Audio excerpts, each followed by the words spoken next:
I want to help you understand a seed package. I remember when I started, I was overwhelmed with everything, and since I wanted to be self-sufficient, I had a hard time understanding it. So I want to share with you what I've learned and a couple of tricks, tips that will probably help you to get started either on your first garden or to get more organized on this year's garden and future garden years.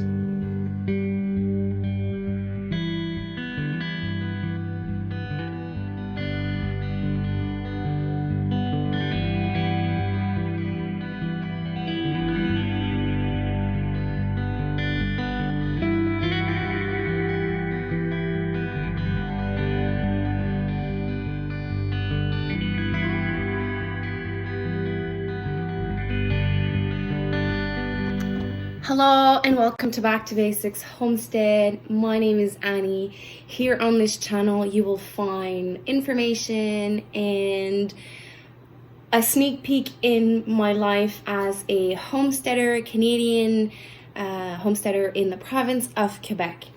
I love sharing my life, but I also love sharing my tricks. So this is what you will find here. So if this types of subject interests you, just make sure to subscribe and hit the notification bell. I want to help you understand a seed package, but before I do that, I want to give you a couple of tricks, tips to help you get started like from the beginning the right way. First, finding out your last frost date will help you tremendously. So you're going to go on this website, Almanac. I'm going to put it right here. You're going to go in the gardening section and click on last frost. Put your zip code or postal code, and it's going to give you your last frost. I'm going to use mine as an example all video long, which is May 12th. But this is not exact specific science. This is an average that has either happened within the last 20 to 50 years, and they just estimate that the last frost for my area is May 12th. And you use this as like a guideline. From there, I suggest that you find a planting chart. I actually use two. One was given to me because of a seed order I placed from Jardin Les Coumènes. It's either with the email confirmation of order or email confirmation of expedition. There was two links at the bottom. It was zone 3 and 4 for one link, and then the second link was zone 5 and 6. I printed out 5 because I'm obviously zone 5. And here you have everything that they have as seeds, the direct seed date or the sow inside date, when to do it, like these are month, and then when to transplant it, and you have everything you need to know about every seed that they have. So you have exposure to sun, the depth of the seed, the days to germination, the perfect optimal conditions for the seeds to germinate. It's like everything is written on here. And I completed that chart with the one from Johnny Seed. Johnny Seed, you wrote your last frost date here, and then it gives you everything that I did not have on this list. I completed it with this one. For example, broccoli. Broccoli, you sow it 4 to 6 weeks before. But this is where it changed for me. I used to do it 4 to 6 weeks before my last frost. I no longer do that. I do 4 to 6 weeks before I want to set them out. I'll explain why. So here is March 17th till March 31st. You can sow them inside. And you can set them out, transplant them 2 weeks before your last frost date. So that means on April 28th, I can start transplanting my broccoli outside. Obviously, there is a transition period, but I will talk all about that in future videos when we are ready to transplant outside. Don't worry about that. Another example, tomatoes. Where are my tomatoes? Tomatoes. Here. 6 to 8 weeks before my transplanting date, I can start seeds inside, which means I can start tomatoes inside between March 24th till April 14th, and I can set them outside 1 to 2 weeks after my last frost, which is May 19th till the end of month of May. I used to plant outside my tomatoes around that date, May 29th. But the 2 last years, I had a risk of frost. 2 years ago was about 1 or 2 nights, and last year was 3 nights. I had to cover over 100 plants outside. That is majorly labor intensive. So for my heat loving plants that cannot withstand cold, will get stunned by the cold or will get killed by the frost, I have a tendency of sowing them inside on the later side so that I only have them inside 6 weeks. Tomato plants, the optimal conditions inside to keep them is about 6 weeks. Over that, they're going to get a transplanting shock and they will not produce within the days to maturity. I will also talk about that later on this video.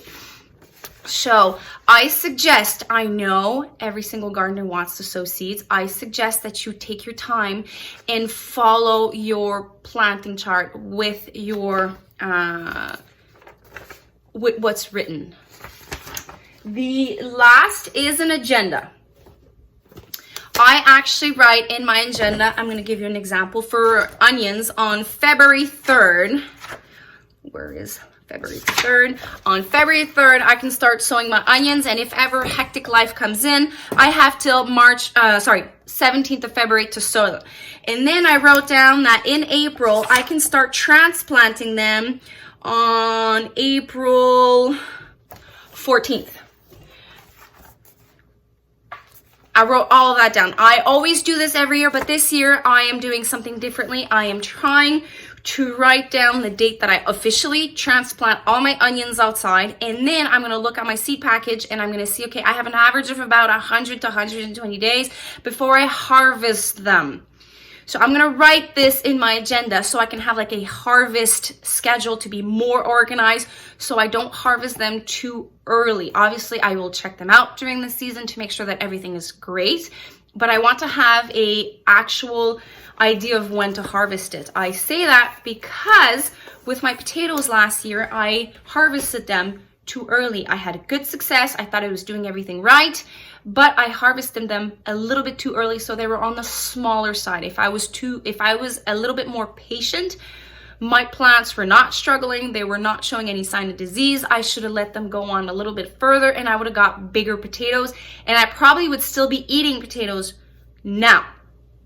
The last is a suggestion. The last tool is a garden journal. I journal during the summer with my agenda, and I try to take as much notes as I can. I do try to start a journal with my seed starting operation. I try to journal as much as I can so that at the end of the season, I have a good idea of my actual season, and I actually take a step back and analyze all my season, and it's easier for me to actually plan next year with that journal experience. I know what needs to be changed. I know what works, what needs to be adapted, and what I need to educate myself on for the future years. Now let's go talk about seed packages. So a seed pack, how to understand it. As I am taking out my seeds, I'm just going to tell you one last thing. A garden is a journey. When I started 5 years ago, I did not understand that concept. I jumped head in. I read, watched, and did so many things to educate myself, thinking I was going to have it all. I wanted it all. I wanted all the peppers, all the tomatoes. And I thought since I was so educated, I was going to have it all. That didn't happen. So learn from my mistakes. You need to learn that it's a process. So you're better off reading a little bit, trying it, failing, and restart, than just trying to educate yourself so much and then not enjoying the process. If you're lucky and you sow, you start, you did everything, and you succeed right off from the first start, congratulations. Please take notes and do that every single years to come because you figure that part out. But a garden will take care of a gardener, and a gardener takes care of a garden, and it's a full circle experience. Once you understand that, you're going to transform your journey of gardening to another level, and you're going to enjoy it even more. So a seed package. I'm going to use the couple that I have, but you're going to understand the concept. So a seed package, when you turn around, this is a Amish paste. There's a lot of information in the back. So for example, this one is an indeterminate tomato. That means that it has an indeterminate height and an indeterminate amount of fruit set. So when it dies with the frost, and you're going to get an indeterminate amount of fruit set. A determinate tomato has a determinate height and a determinate amount of fruit set. And it tells you the seed death. It tells you that it needs full sun to start at 6 to 8 weeks before your last frost. But for me, heat-loving plant, it's before my setting out date. And then it takes 5 to 10 days to germinate. It takes the temperature of 70 to 90 degrees Fahrenheit or 21 to 32 degrees Celsius. Days to maturity is 85 to 90. So days to germinate, that means either with a heat mat, heat source, it's going to be closer to 5 days. Without, it's going to be closer to 10.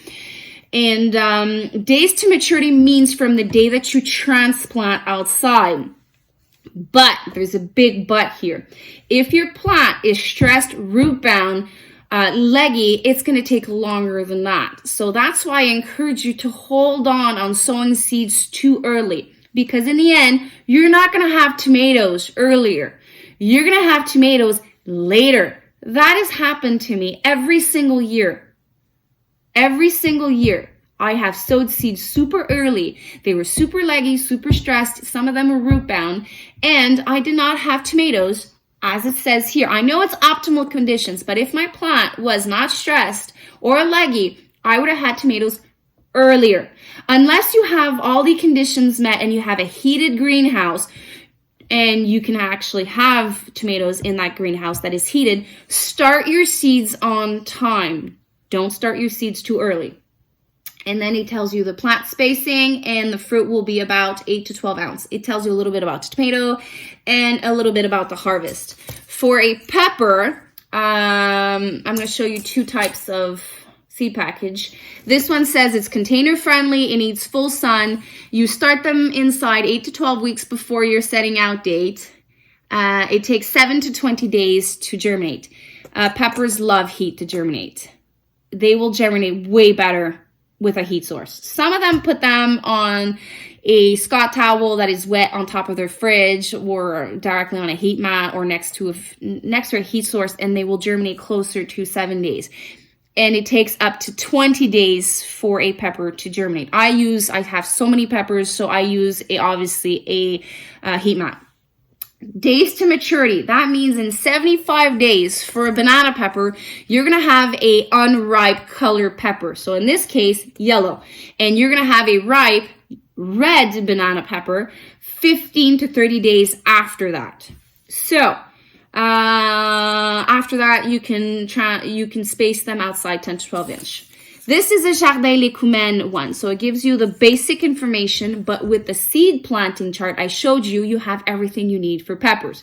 But you have the depth, the days to germinate, the temperature, the set out planting spacing, the height, the full sun.